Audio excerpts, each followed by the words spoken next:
Shalom, Bapak Ibu Saudara yang terkasih dalam Tuhan. Kita bersyukur untuk pagi hari yang indah ini. Setelah kita bangun dari tidur kita menikmati anugerah Tuhan, dan sebelum melakukan segala kegiatan kita boleh beribadah ya dalam ibadah mesbah doa pagi ini. Baik Bapak Ibu yang ada di rumah yang mengikuti secara virtual, demikian juga ya kami yang ada di pastori. Nah, kebenaran firman Tuhan terambil dari Keluaran pasal 40. Ya, jadi setelah semua dikerjakan, segala perabot untuk kemah pertemuan itu, kemah suci, dan siap untuk dipakai. Setelah semua selesai, ya maka tempat itu akan segera dipakai dan dipasang ya didirikan ya. Nah, setelah kemah suci didirikan, di situ kita lihat kemuliaan Allah ya dinyatakan, hadirnya Allah dinyatakan, dan juga setelah perabotan semua disusun, diletakkan sesuai dengan tempatnya menurut perintah Tuhan. Nah, Musa dan Harun ya dan imam-imam ketika masuk harus mempersiapkan diri, membersihkan diri untuk bisa layak di hadapannya. Ayat 31 kita lihat, 31, 32 dan 33 kita baca bersama-sama. Keluaran 40 ayat 31 sampai dengan 33. 1, 2, 3. Musa dan Harun serta anak-anaknya membasuh tangan dan kaki mereka dengan air dari dalamnya apabila mereka masuk ke dalam kemah pertemuan, dan apabila mereka datang mendekat kepada mezbah, maka mereka membasuh kaki dan tangan seperti yang diperintahkan Tuhan kepada Musa. Didirikannya lah tiang-tiang pelataran sekeliling kemah suci dan mezbah itu, dan digantungkannya lah tirai pintu gerbang pelataran itu. Demikianlah diselesaikan Musa pekerjaan itu. Ya, pekerjaan itu diselesaikan, dan ketika imam-imam ini masuk ke dalam kemah pertemuan, mereka harus membasuh diri mereka ya, membasuh tangan dan kaki mereka dengan air ya. Jadi sebelum masuk ke dalam kemah itu untuk melaksanakan ibadah, memimpin ibadah, mereka harus membasuh tangan ya.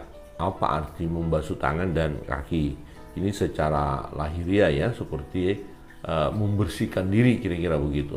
Jadi dengan tindakan ini menunjukkan mereka membersihkan diri supaya sungguh kudus ya. Kemudian baru mereka masuk, dan layaklah mereka masuk ke kemah pertemuan itu ya. Jadi di situ Allah hadir, dan jika mereka ya tidak kudus maka mati ya. Itu sebabnya mereka harus menguduskan diri. Nah, membasuh tangan dan kaki dengan air ini melambangkan juga membersihkan diri ya, membersihkan diri, dan secara lahiriah memang harus mereka lakukan itu ya. Jadi waktu mereka melakukan itu dengan satu keyakinan, mereka ya membasuh diri mereka dari segala dosa dan kesalahan mereka. Nah, kemudian ketika ya kemah pertemuan itu selesai dan kita melihat kemuliaan Tuhan turun atasnya, mari kita membaca ayat 34 sampai dengan 37 ya, ayat 34. 1, 2, 3. Lalu awan itu menutupi kemah pertemuan, dan kemuliaan Tuhan memenuhi kemah suci, sehingga Musa tidak dapat memasuki kemah pertemuan, sebab awan itu hinggap di atas kemah itu, dan kemuliaan Tuhan memenuhi kemah suci. Apabila awan itu naik dari atas kemah suci, berangkatlah orang Israel dari setiap tempat mereka berkemah. Tetapi jika awan itu tidak naik, maka mereka pun tidak berangkat sampai hari awan itu naik. Sebab awan Tuhan itu ada di atas kemah suci pada siang hari, dan pada malam hari ada api di dalamnya, di depan mata seluruh umat Israel pada setiap tempat mereka berkemah. Amin. Wow, luar biasa ya. Ini suatu pemandangan yang menakjubkan tentunya. Ya, kalau kita ada di situ, wow, tentu akan terkagum-kagum ya. Setelah kemah suci ya didirikan semuanya, kemudian Musa dan Harun membasuh diri mereka dari imam-imam lain. Nah, kemudian kemuliaan Allah turunlah, awan menutupi kemah itu, dan kemuliaan Tuhan memenuhi kemah suci. Ya, hadir Allah, ya, Allah menyatakan dirinya ya di dalam kemuliaannya, dan ini tentu membuat umat ini ya merendahkan diri ya di hadapan Tuhan. Jadi melihat pemandangan atau hal yang luar biasa seperti ini, mereka tentu kagum dan sujud ya. Biasa kalau kemuliaan Allah dinyatakan, tentu umat akan sujud. Nah, Musa sendiri tidak dapat memasuki kemah pertemuan oleh karena awan itu ya. Dan itu menunjukkan memang tidak boleh sembarangan untuk masuk ya menghadap Allah. Nah, kemudian kita lihat bahwa selama awan itu ada di atas kemah suci, berarti disitulah mereka harus tetap tinggal di daerah itu. Ya, maka dikatakan sebab awan Tuhan itu ada di atas kemah suci pada siang hari, dan pada malam hari ada api di dalamnya, ya, di depan mata seluruh umat Israel pada setiap tempat mereka berkemah. Setiap tempat mereka berkemah. Nah, kita tahu bahwa mereka sedang dalam perjalanan menuju tanah perjanjian, tanah Kanaan. Ya, jadi selama 40 hari itu mereka berada di padang gurun itu berjalan. Nah, pindah-pindah, mereka tinggal di kemah, pindah-pindah. Nah, di saat mereka pindah, yang mengendalikan, yang menuntun siapa? Tuhan sendiri.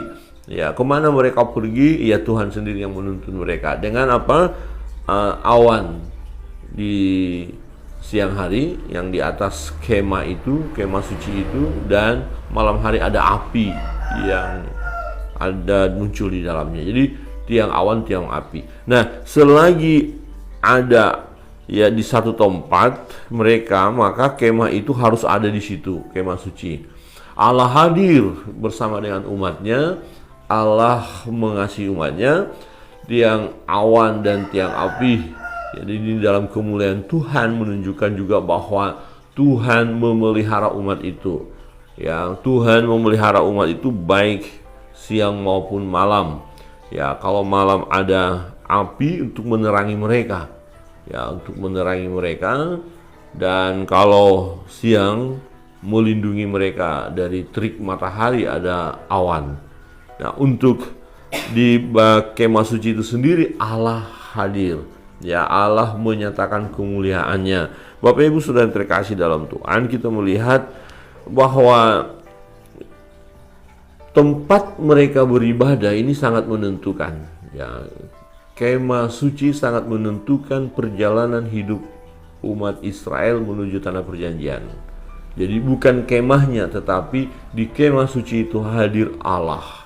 Dan di situ juga Allah menyatakan firman-Nya.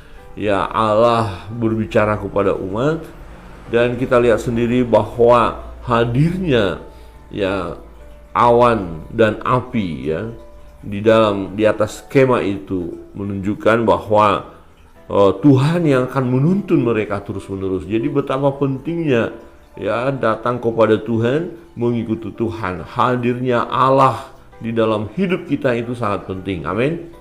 Jadi hadirnya Allah di dalam hidup kita itu sangat penting. Kemana kita akan melangkah? Ikutilah pimpinan Tuhan, ya. Jangan kita melakukan segala sesuatu atas kehendak kita, atas kemauan kita. Ya, nanti kita akan mengalami ya kekecewaan karena keterbatasan atau ketidakmampuan kita. Tetapi ketika kita mengikuti kehendak Tuhan, maka kita akan berhasil. Nah, umat ini dilatih ya oleh Tuhan di padang gurun untuk taat kepada Tuhan. Mereka harus menantikan, mungkin bisa saja dari antara mereka, wah Musa kita udah lama banget di sini, kok di sini terus, kok nggak pindah-pindah, kapan nyampenya? Bisa saja, ya. Tetapi mereka harus belajar tunduk kepada Allah. Ya, apakah mereka akan melanjutkan perjalanan atau tidak itu tergantung dengan Allah. Ya, kalau tiang awan dan tiang api masih tetap berada di kemah suci itu, mereka harus ada di situ. Tetapi kalau Tuhan sudah mau pimpin mereka pindah, maka nanti awan itu naik, ya. Ayat 36, apabila awan itu naik dari atas kemah suci, berangkatlah mereka, ya, berangkatlah orang Israel dari setiap tempat mereka berkemah, dari setiap tempat mereka berkemah. Jadi rupanya terus menerus begitu. Berapa lama di satu tempat ya, tidak dijelaskan, tetapi ya berapa lama kemah suci itu ada di satu tempat, dan di situ tiang awan atau awannya kemuliaan Allah yang melingkupi, maka mereka harus terus di situ. Ini satu petunjuk dari Tuhan kepada umat Israel. Bapak Ibu Saudara yang terkasih dalam Tuhan, nah di dalam kehidupan kita, petunjuk dalam hidup kita tentu adalah firman Allah, ya, atau Allah itu sendiri.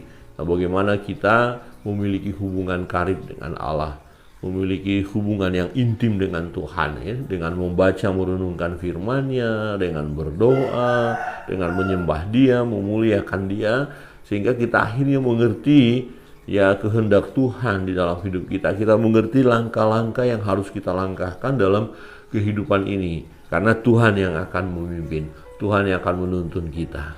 Jadi tetap kita harus bersandar kepada Tuhan, sebagaimana bangsa Israel, penting kemah suci itu bagi mereka, penting bait Allah itu ya bagi kita, penting ibadah itu bagi kita. Karena apa?